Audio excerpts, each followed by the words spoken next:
Hey folks, Jim Dill, Crock Gator Bait Company. We're going to fish Lake of the Ozarks today. It's December 30th, 2010. We're going to try a couple things today. The first thing is Zapper jig. This is our 3/8 ounce. I'm going to take this, just show you how I rig it a little bit. Kind of windy today, but I'll take and trim my weed guard off just above where the hook comes level across there. See how that is right there. Then next thing I like to do is really fan this weed guard out. One thing about the Zapper jig, you don't have to worry about them weed guards coming out. You know, you can be as rough as you need to be, get them out, spread way out like that. That way when this jig's laying on the bottom, you see it holds that hook.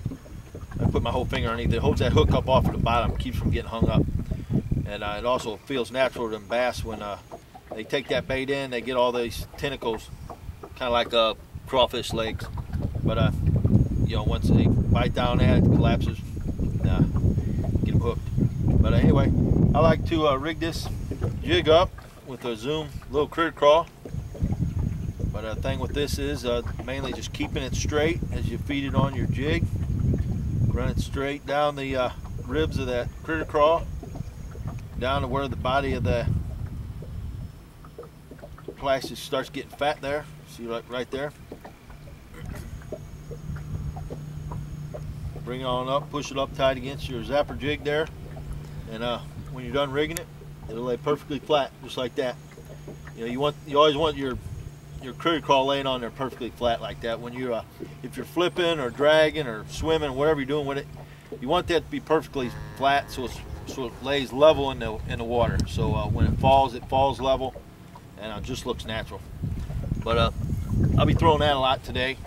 And I got one other thing I really like to throw down here this time of year. It's a Crock Gator football stand-up jig head. This is the 3/8 ounce. Got the Pro Series keeper on it. And I'm going to rig it today with a Fat Albert grub. But this one here, you just mainly start at the nose of your bait. Thread it on there nice and straight. Get it up to where you want it.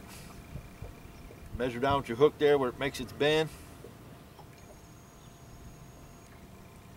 Feed it through there. Then you know, once again, you want your bait to be perfectly straight, perfectly level. Then you see how that hook lays on there just right. And then I'll just pinch that in there just a little bit to make it extra weedless.